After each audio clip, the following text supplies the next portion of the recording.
Maret 1989, Mark Leroy, seorang mahasiswa dari Universitas Texas, dilaporkan menghilang. Saat kejadian, ia beserta 3 teman kampusnya pergi ke Matamoros, Tamaulipas, Meksiko untuk menikmati liburan musim panas. Tak ada yang menyangka, perjalanan tersebut merupakan liburan musim panas terakhirnya.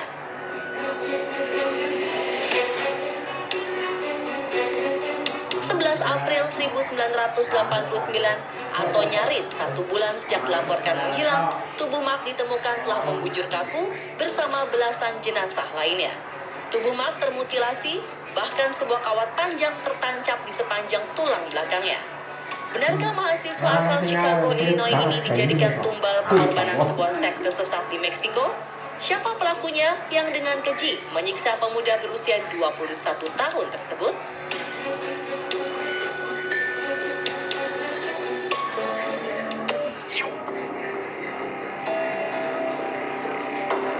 Musim semi 1989 merupakan hari menggembirakan bagi Mark James Kilroy. Bersama 3 rekannya, Bill, Bradley, dan Brent, mahasiswa Fakultas Kedokteran di Universitas Texas ini melintasi perbatasan untuk pergi menuju Matamoros, sebuah daerah kecil di Meksiko. Usai berpesta, Mark Kilroy dan teman-temannya memutuskan untuk kembali ke hotel. Karena begitu banyak orang, mereka terpencar. Bradley dan Brent sempat melihat Mark berbincang dengan seorang wanita. Kedua rekan Mark lantas memutuskan pergi ke restoran di dekat perbatasan. Sementara itu, Bill yang sempat bersama Mark mengatakan bahwa ia ingin pergi ke toilet. Mark menunggu Bill seorang diri. Namun setelah Bill kembali dari toilet, Mark menghilang. Bill, Brent, dan Bradley berupaya mencari Mark, namun mereka tak juga menemukan keberadaan temannya tersebut. Keesokannya mereka melaporkan kasus hilangnya Mark kepada polisi. 1 April 1989, polisi setempat mendapat informasi tentang adanya geng Matamoros. Geng ini dikatakan sering menculik orang. Polisi akhirnya membuntuti Serafin Hernandez yang menuntun mereka ke sebuah lahan pertanian di luar Matamoros. Ketika ranch tersebut digeledah, mereka menemukan jejak-jejak marijuana dan beberapa peralatan ilmu sihir. Serafin Hernandez kemudian ditangkap dan diinterogasi. Dia akhirnya mengaku bahwa dialah yang menculik Mark Leroy. Penculikan tersebut dilakukan atas permintaan Adolfo Costanzo, laki-laki berusia 26 tahun yang oleh pengikutnya disebut El Padrino atau The Godfather.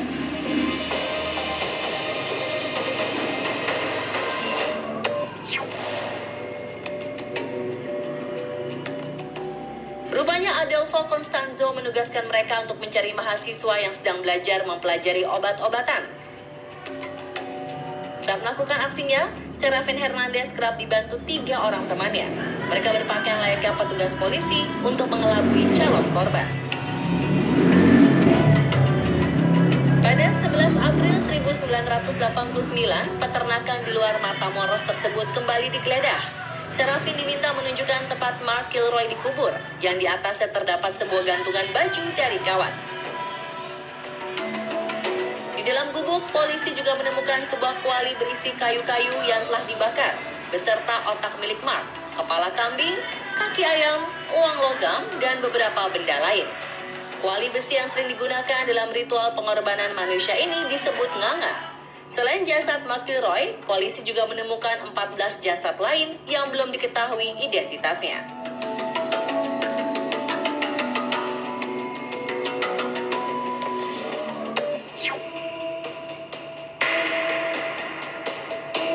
Siapakah sebenarnya Adolfo Costanzo, sang pemimpin sekte? Pria bernama lengkap Adolfo de Jesus Costanzo ini merupakan seorang Cuban American, seorang pembunuh berantai, pengedar narkoba, sekaligus pemimpin pemujaan yang bernama narkosatanis. Adolfo Costanzo mulai mengenal ilmu hitam ketika dia menemani ibunya, Delia Aurora Gonzalez, pergi ke Haiti untuk mempelajari voodoo, yaitu agama sinkretik yang dipraktekkan di Haiti. Saat remaja, dia mempraktekkan sebuah agama yang disebut Palo Mayombe, yang menggunakan hewan sebagai persembahan.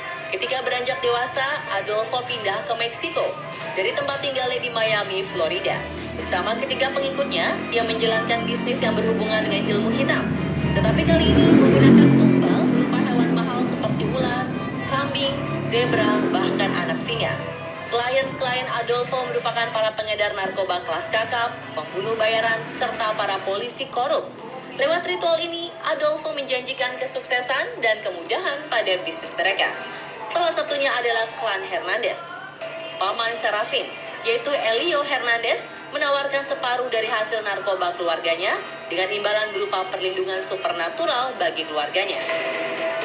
Adolfo memimpin sekte ini bersama seorang wanita bernama Sarah Aldrete, yang oleh para pengikutnya dipanggil The Godmother atau La Madrina.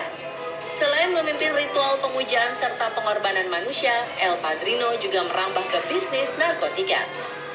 Semakin lama, bentuk persembahan bukan hanya hewan, melainkan tulang manusia yang Adolfo Constanzo dapatkan dengan menjarah area pemakaman. Namun belakangan nafsu Adolfo semakin menjadi. Ia tak sungkan menggunakan nyawa manusia sebagai persembahan. Ia percaya bahwa roh di dalam nganga atau kuali dalam ritual akan semakin kuat jika menggunakan tumbal manusia dibandingkan dengan tulang-tulang yang sudah tua. Adolfo meyakini hal ini akan memberikan perlindungan lebih kuat pada anggota sektenya. Banyak dari korban yang diculik dan disiksa sampai mati. Adolfo Constanzo telah menginstruksikan para pengikutnya untuk memastikan para korban meninggal dalam kesakitan. Bagian tubuh mereka kemudian digunakan dalam ritual dan dimasukkan ke dalam nganga untuk menjebak roh jahat. Ia juga yakin bahwa hal tersebut akan melindunginya dari polisi dan membuat mereka kebal peluru. Setidaknya, geng Adolfo telah menculik dan mengorbankan 20 orang sebagai tumbal. Kejahatan mereka akhirnya terungkap setelah menculik dan membunuh McGilroy.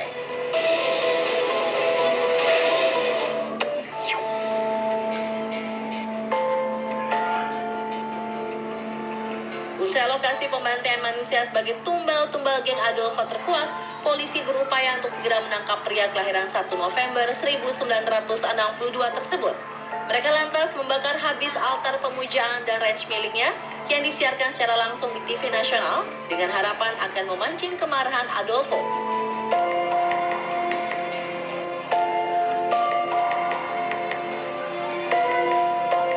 Pada 6 Mei, polisi melakukan pemeriksaan dari rumah ke rumah untuk mencari anak yang hilang di lokasi dekat tempat Adolfo dan 3 pengikutnya, Sarah Aldrete, Quintana, dan Alvaro bersembunyi. Ketika para petugas mendekati pintu, Adolfo panik dan menembaki mereka. Aksi tembak-tembakan terjadi selama beberapa waktu dan melibatkan banyak polisi. Karena tak ingin masuk penjara, Adolfo meminta pengikutnya untuk menembaknya. Polisi akhirnya menangkap Alvaro dan Aldreta beserta 12 anggota lain. Mereka didakwa dengan berbagai kegiatan kriminal, termasuk pembunuhan, perdagangan narkoba, pelanggaran senjata api, dan menghalangi keadilan. Sarah Aldrete dan Serafin Hernandez masing-masing dihukum lebih dari 60 tahun penjara. Namun tak satu pun dari mereka diadili karena pembunuhan McGilroy. Meski demikian, pihak berwenang Amerika Serikat siap melakukannya jika mereka bebas. Terus update informasi unik, video wow, dan konten viral lainnya hanya di On The Spot Trans 7.